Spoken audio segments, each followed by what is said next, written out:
Hello, welcome to NewFilmmakers Los Angeles, in partnership with Movie Maker magazine. My name is Danny DeLillo. We're here at Emerson College, Hollywood. I'm here with Jacob with his fantastic film, The Marigolds Listen. Let's take a look at the clip.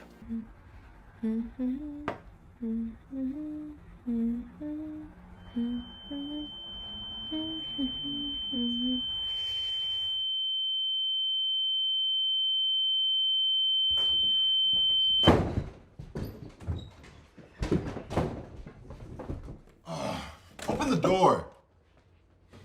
Open the door. Will you please come out here and talk to me? Jacob, thanks so much for bringing your film to us. It was beautifully sentimental, and I loved it very much. But for those that haven't seen it, tell us the brief synopsis. It's focused on a bouquet of flowers, and it's told over like the course of a relationship. So it's a relationship told through the view, I guess, or the point of view of a bouquet of flowers.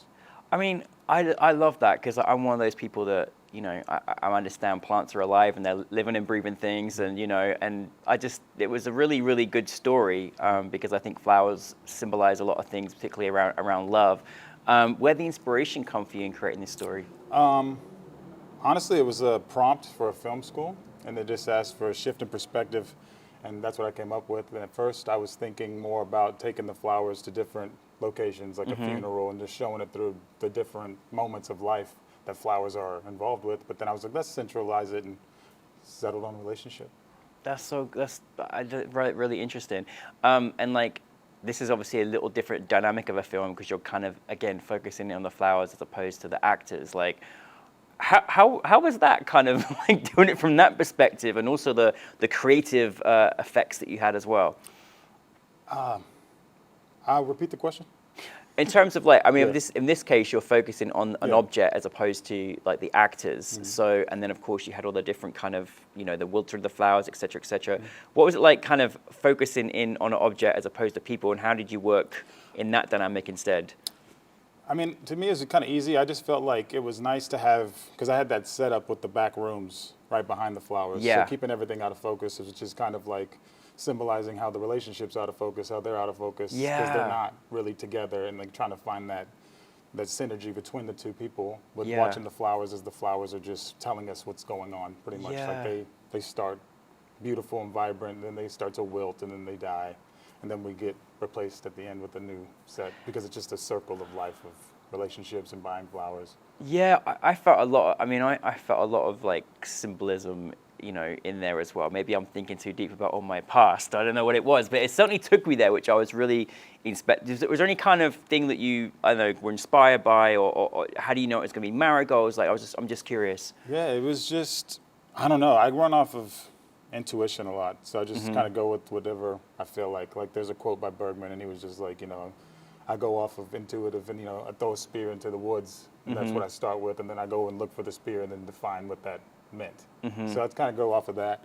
So it was just the marigolds, just like the symbolism, because of also like Dia de los Muertos, like, you know, the Day of the Dead. So it's Yeah. also like, you know, grief and all Yeah. the things that are kind of transpiring. So it's almost like a nudge for where the story's gonna go. Yeah. So yeah, that's why we had marigolds.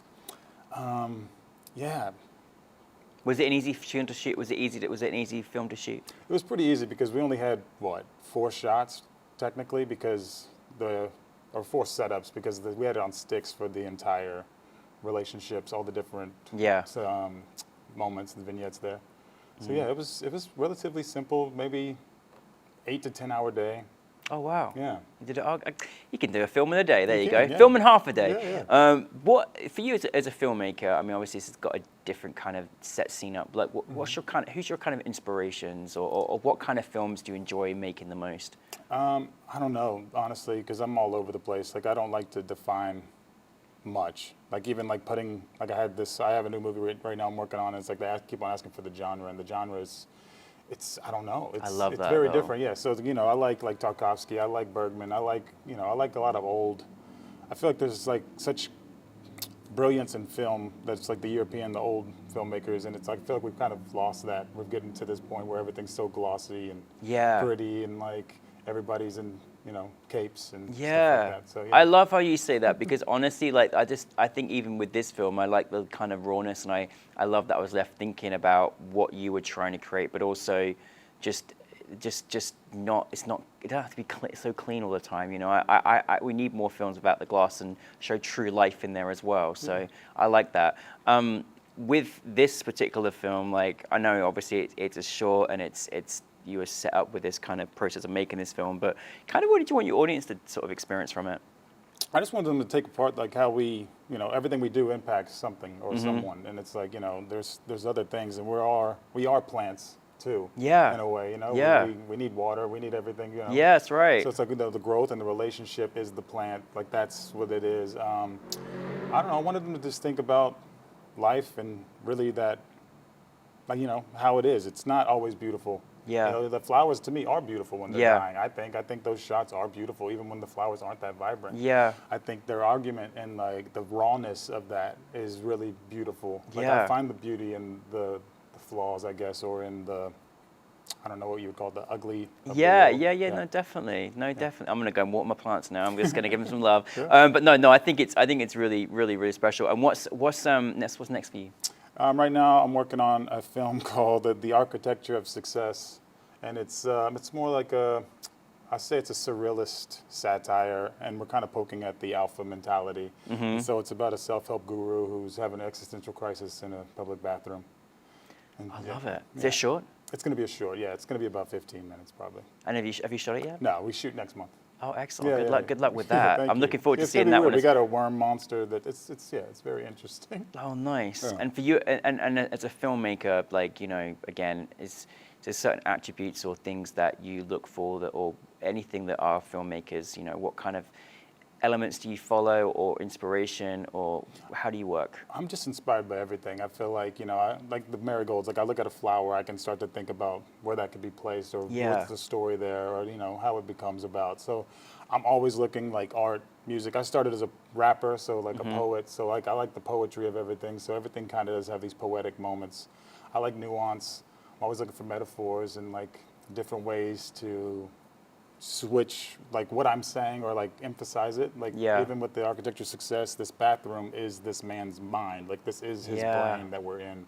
So it's like going into that, but like you'd have to really know me to know that that's what it is, or you'd have to, you know, you might just watch it like, oh, that was interesting, weird. Yeah. Like I got a movie called Ravioli Man, and it's about we follow a detective at first, and we're watching them go through these things, and then at the end you realize he's a dog. But if you watch it again and you watch from the beginning, you'll see how the man is acting like a dog, because he is the man is the dog, it's the man inside the dog, the ravioli. So.